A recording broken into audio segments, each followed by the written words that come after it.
곧 김경수 지사가 구금될 것 같습니다.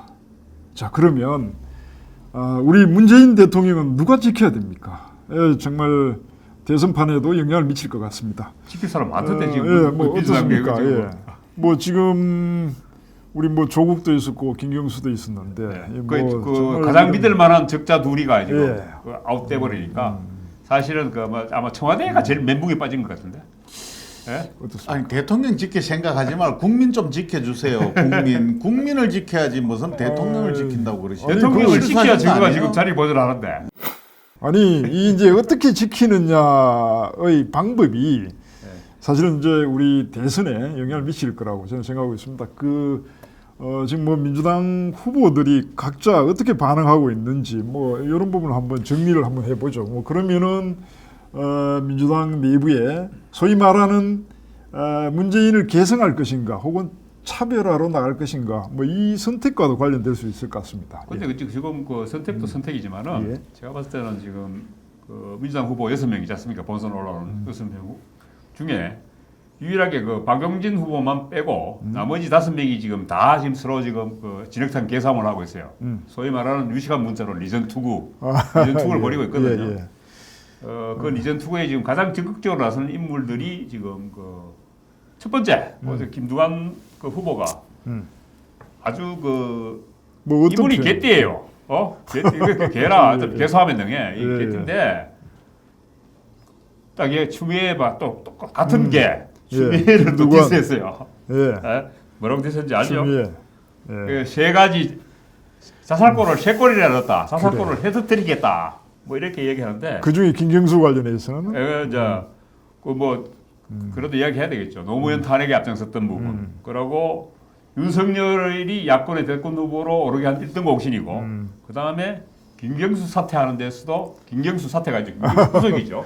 김경수 구속에도 결정적인 역할을 했다. 사실 그 김경수 구속에는 그 추미애만 결정적인 역할을 한 게 아니고 그 누구죠? 그 민주당이 믿는 가장 큰 빅마우스 스피커 김어준이 센터링을 딱 했고 추미애가 헤딩을 딱 해가지고 자살골을 넣어버리겠지. 맞습니다. 지난 간 시간들을 한번 돌이켜 보면요, 이 추미애 씨가 지금 공격의 화살을 받게 됐는데 추미애 씨는 이거예요. 드루킹 댓글 사건 헛소리 하지 말라. 너가 오히려 만들어내고 조작을 하는 것도 오히려 역으로 무슨 뚱딴지 같은 소리 하느냐. 특검이라도 하자. 그래 좋다. 우리는 깨끗하니까 우리 자신 있으니까 하자 하고 받아들인 거예요. 그러니까 이제 화살을 다 맞는데 이게 결국은 이렇습니다. 국민들을 무시하고 정말 이게 조금이라도 일말의 양심이 있으면 지금 이 시점에는 니 탓이요가 아니고 사과부터 하고 시작해야 됩니다. 이런 사과를 해야 되는 겁니까? 이런 불미스러운 사고가 이 사건이 생겼는데 그럼 결국은 뭐냐면은 김경수 자기가 잘 먹고 잘 살라고 한 거 아니잖아요. 집권을 하기 위해서 정권을 찾기 위해서 공모를 했던 겁니다. 공모나 마찬가지잖아요. 어찌됐든 은밀하게 진행되는데 다 묵인하고 시인하고 어찌됐든 뭐 혹시 도둑질 했을지도 몰라 하면서도 덮어주고 무마시키고 그래 갔던 거 아닙니까? 그걸 와서 이제 와서 추미애는 너만 잘못했다라고 덮으시는 것으로 되니까 추미애도 지금 아니죠. 그 댓글 조작은 너가 더 전공 아니냐 이거죠. 이제 국정원장 했던 원세훈 씨가 이제 했기 때문에 그랬는데 실제 까보고 보니까 민주당원이었고 오히려 그 드루킹 일상들이 민주당원이었고 그 김경수가 뭐 약속한 게 있었는데 그 약속을 안 지키게 뿔따구 나가지고 그 비방 댓글을 달았다고 이야기하는 바람에 이제 터진 거 아니에요. 그래서 사실은 지금 형량도 보면 그렇게 이야기해요. 물론 원세훈은 또 국정원을 동원해서 했던 거기 때문에 재질이 조금 더 나쁘다고 볼 수는 있지만은 원세훈은 4년을 받았어요. 똑같은 댓글 조작 사건인데 근데 김경수는 2년 받았거든요. 그래서 그런 부분에서도 형량도 뭐 불공평하다는 이야기도 있어요. 또 하나 더 문제는 문재인 대통령이 국정원 댓글 사건이 터졌을 때 청와대가 사과해야 된다 하면서 강력하게 그 사과를 요구했었습니다. 근데 이번에는 입을 싹 닫고 있습니다. 입장이 없다. 다른 민주당 대선 후보들은 뭐 그냥 통탄입니까? 뭐 통탄할 일이다. 아니 이제 뭐 이런 이야기만 하고 있습니까? 어떻습니까? 통탄보다는 이제 이걸 이제 기화로 지금 이재명 후보는 지금 이낙연 후보를 맹공하고 있습니다. 얘기해서 이낙연으로. 예, 그 결국은 그 제가 봤을 때는 그 대개문 소위 말하는 문바들이 그 민주당의 열성 지지층들이 사실 이재명 후보 쪽보다는 이낙연 후보 쪽이라든가 이런 쪽에 추미애 후보 쪽에 많이 가 있다고 그렇죠. 보거든요. 예. 일반적으로 보는 시각에서 그런 면에서 지금 그 이재명 후보가 귀에 포착했던 귀지 아닙니까? 물실혹이 이번 기회다. 이래가지고 이재명 후보가 지금 그 이낙연 후보를 집중 공격하고 있습니다. 지금 그 이재명 캠프에서 이낙연 후보가 노무현 탄핵 때 앞장섰다. 뭐 심지어 또 노무현 비판에도 앞장섰다. 이 사람은 껍데기는 그 문재인을 지키는 것이 문파 흉내를 내고 있지만 실제적으로는 아주 나쁜 사람이다. 이런 식으로 지금 계속 맹공하고 있습니다. 그런데 실제로 또 까보니까 그 노무현 대통령 탄핵 때 그 찬성이 193표, 반대가 2표 유의한 반대 2표가 있었는데요.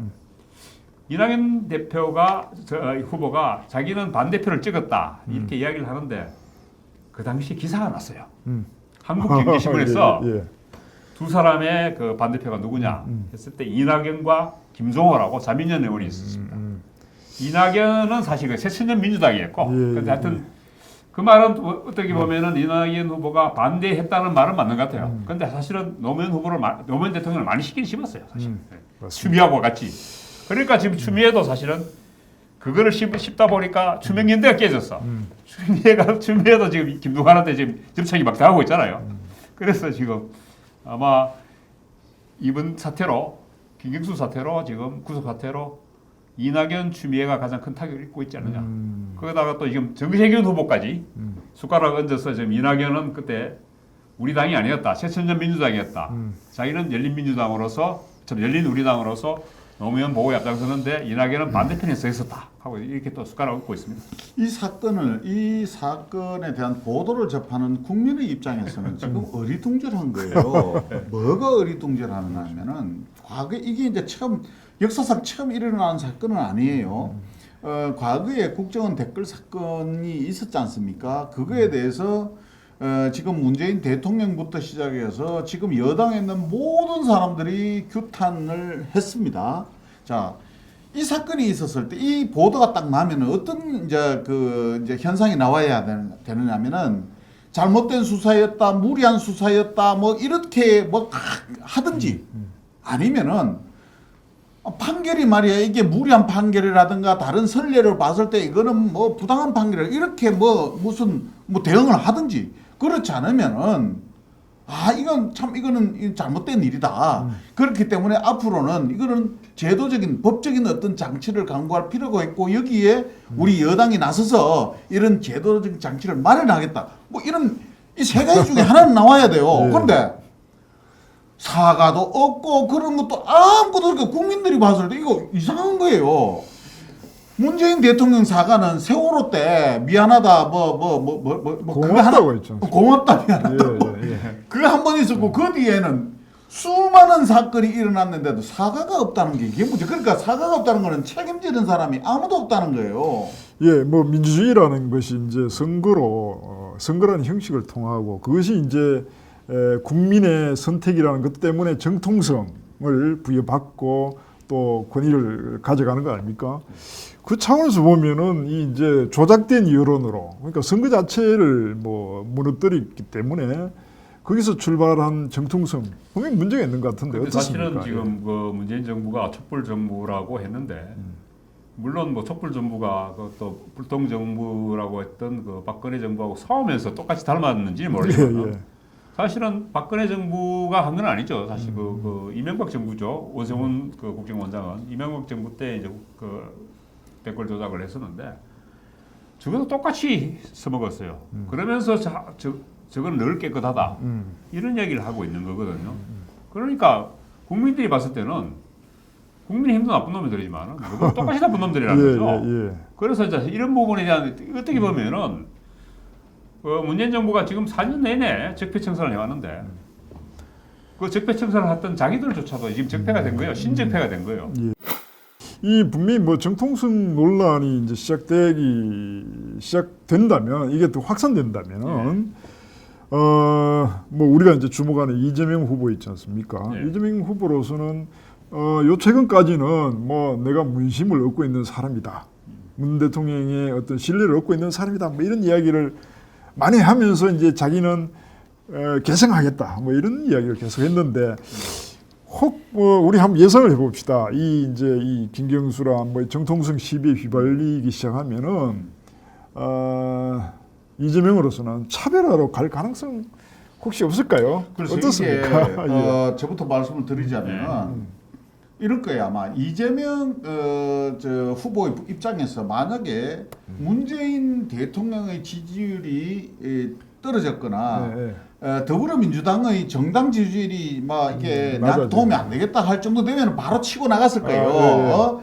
대통령 사과하라 뭐 더불어민주당 당 대표도 사과하라 막 하고 내가 뭐 이런 거는 이렇게 돼야 된다 이렇게 할 건데 지금 보니까 자기 지지율도 떨어지는 판에 이거 뭐 대통령하고 이게 뭐 우리 당의 문파들의 어떤 지지율이 떨어질 만한 발언을 하기에는 깝깝하단 말이에요. 그러니까 지금 입 다물고 있어요. 지금 후보가 돼가지고 이 사태에 대해서 책임 있거나 앞으로 어떤 제도적인 어떤 보안 장치를 하기 위한 어떤 이런 내가 대통령이 되면 어떻게 해야 되겠다 하는 이런 뭐라도 있어야 되는데 지금 입 다물고 있어요. 눈치 보기로 들어간 거예요. 아니 근데 제가 이제 봤을 때는 지금 문파 대깨문의 입장에서 봤을 때는 지금 선골 두 명이 날아간 거거든요. 조국과 김경수가. 그런데 사실은 어떻게 보면 이제 그 다음에 지금 후보들 중에는 이낙연과 정세균 후보 두 사람은 제가 봤을 때 선골은 아니라도 진골쯤은 돼요. 둘 다 뭐 문정부 하에서 총리를 했으니까. 그렇죠. 그에 비해서 지금 상대적으로 이재명은 그 적자가 아니잖아요. 서자잖아 이게. 옛날에 뭐 또 싸우기도 했고. 반대 이해찬 반대 거의 내지는 그 골품제로 얘기하면 이거는 거의 그 육두품 내지 사두품 취급을 받았거든요. 그런데 이재명이 이 부분에서 절묘하게 지금 파고 들어온 거예요. 뭐? 지금 문바들한테 정세균, 이낙연 이 믿지 마라. 호위무사는 내가 진짜 호위무사다. 이 사기 호위무사다. 이게 그 뭐야 지금. 노무현한테 억수로 지금 더러운 짓을 했다. 하면서 이제 하니까 또 정세균은 아니다. 나는 이낙연하고 다르다. 나는 그 노무현 탄핵을 온몸으로 막았다. 하고 또 이렇게 이야기하고 있어요.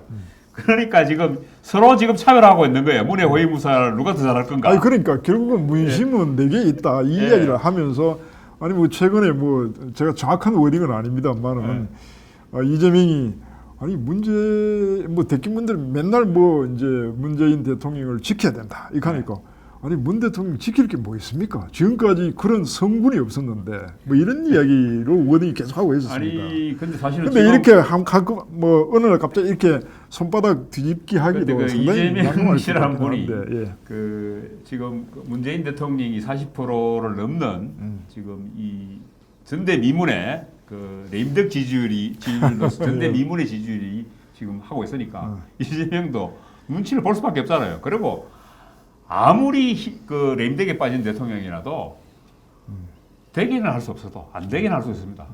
대표적인 대통령이 김영삼 대통령 아닙니까? 하다가 이인재 출마시켜가지고 이해창 나가리 약간 시켰잖아. 그러니까 안 되기는 할 수 있기 때문에 현직 대통령을 아무리 그 핫바지라고 생각하면 안 됩니다. 우리가 뭐 우리 관심사로 일단 뭐 넘어갔으면 합니다.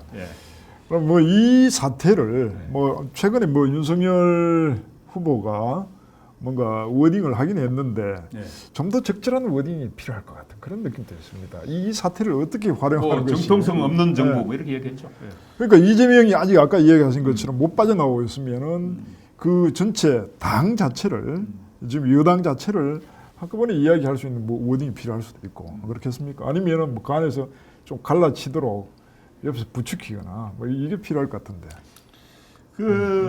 지금 윤석열 전 총장도 사실 태도가 지금 애매하죠. 왜냐하면 이게 윤석열 총장이 이게 윤석열 후보라고 합시다. 후보가 직접 수사를 해서 얻어낸 성과가 아니고 이건 특검에 의해서 이제 진행된 거 아닙니까? 그러다 보니까 이분이 이제 또 객관적으로 볼 수밖에 없고 말도 조심스러울 겁니다. 근데 저는 윤석열 후보나 최재형 후보나 다른 후보들이 말을 하는 거는 다 바르게 가자, 잘못됐다라는 그런 뜻의 워딩일 수밖에 없어요. 그런데 참 안타깝고 잘못된 거는 거기에 대응하는 홍준표 의원의 이 발언을 이야기하지 않을 수 없는데 예. 뭐 아니 이게 내부 총질했습니다. 아니 예. 윤석열 후보가 이야기하자마자 홍준표 의원은 이 사건이 뭐 참 좀 그러니까 이 말입니다. 윤석열 후보가 말을 하니까 그거를 이 모든 발언을 여당과 정부 여당과 더불어민주당이 해야 될 발언을 윤석열 후보의 발언에 대놓고 바로 직격탄을 날린 거예요. 직격탄이든 말든. 근데 그 국민들이 느끼는 거는 그 발언의 내용이 중하다 경하다가 아니고 이게 뭐 밉상인 거라. 아니 최소한 우리 이제 그렇죠. 바깥에다 이야기하고 지금 정부 여당에다 대놓고 할 말이 많은 장면인데 그거를 여당 보고 공격하는 윤석열이에다 대놓고 발언을 하니까 이게 잘못된 거예요. 그렇죠. 차라리 그 발언을 워딩이 이제 워딩이 어떻게 됐습니까? 구체적으로. 홍 반장님 기억이 안 나셔서 그런 말인데 적폐 수사로 승승장구한 분이 최소한의 도리는 지켜라 이런 식으로 이제 그 윤석열을 후보를 꾸짖었죠. 꾸짖었는데 저도 사실은 홍 반장님 의견에 동의하거든요. 이게 뭐 이렇게 이야기할 수 있어요. 지금 민주당 후보들도 저끼리 깔짓하고 난리인데 뭐 야당 후보들끼리도 좀 경쟁자니까 좀 디스할 수 있다고 봐요.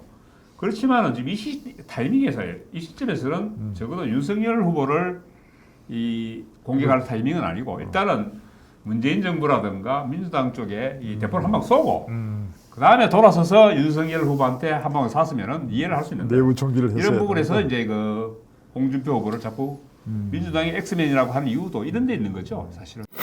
윤석열 후보가 그러면은 이 사태를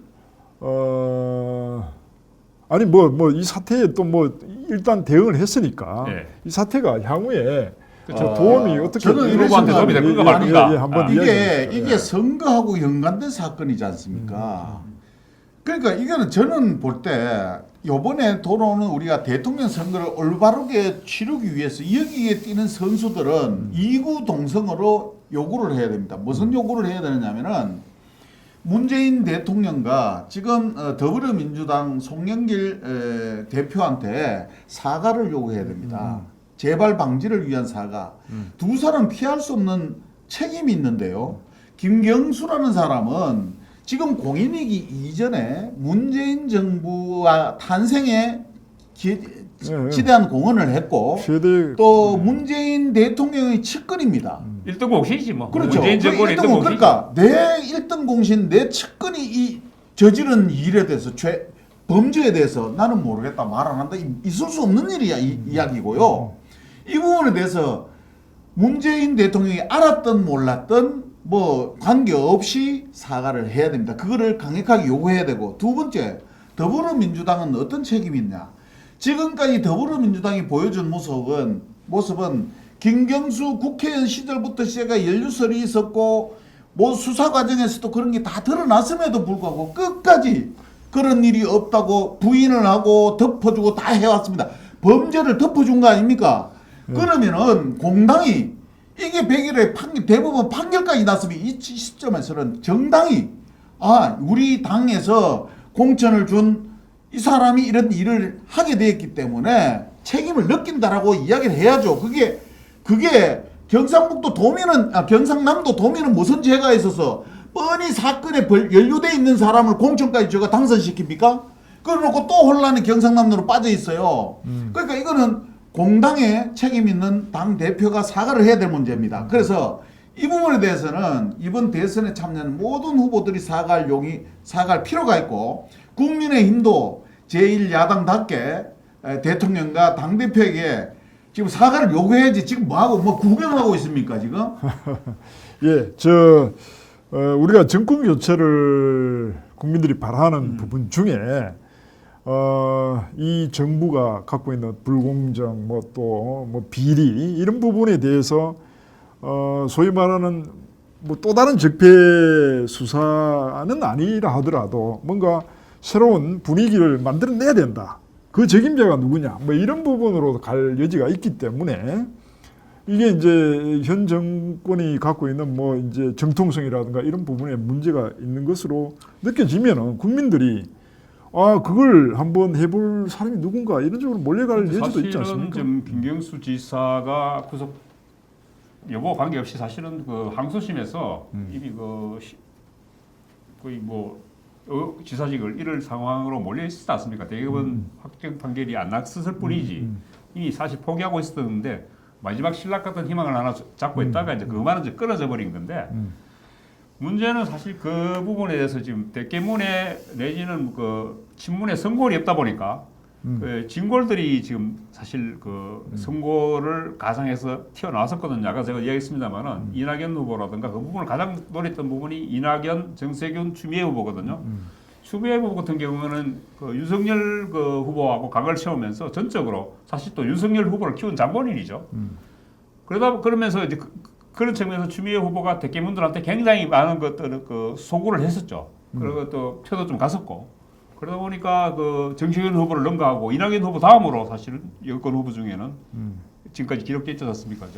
그 표들이 이제 앞으로 어디 갈 거냐는 거죠. 그래서 어디 가는데 이제 따라서 그런데 저는 이낙연 추미애 후보한테 빠진 표가 혹시 빠진다면은 뭐 아니면은 아직 결정을 하지 못했던 표들이 이재명한테 간다면은 저는 상대적으로 윤석열 후보한테도 크게 나쁠 건 없다. 거의 나쁠 건 없다고 하는데 이게 어차피 이재명 후보 찍을 사람은 민주당 후보 쪽에서는 찍을 사람 찍는다. 근데 그 민주당이 싫었던 사람들이 다시 윤석열한테 올 수 있지 않겠느냐. 그런 측면에서 봤을 때는 윤석열 후보한테 나쁠 게 없지는 않다. 교체 대상자로 이야기하는 정부가 갖고 있는 뭐 모순, 뭐 비리, 불공정 이런 부분들이 많아질수록 그 중도에 있던 표들이 야권 후보들에게 흘러갈 가능성이 높다는 그런 생각이 드네요. 자 어떻습니까? 뭐 저희가 김경수 드루킹 사건 유죄 판결 또 구금 뭐 이런 부분과 관련해서 또 대선 또 윤석열에게 미치는 영향까지 한번 짚어봤습니다. 앞으로 이 이제 정통성 시비가 얼마만큼 확산되느냐 여부가 또 저희들이 진단한 부분과 또 연결돼서 좀 더 구체적인 내용이 나오지 않을까 이런 생각이 듭니다. 제발 사과 좀 하세요. 사과.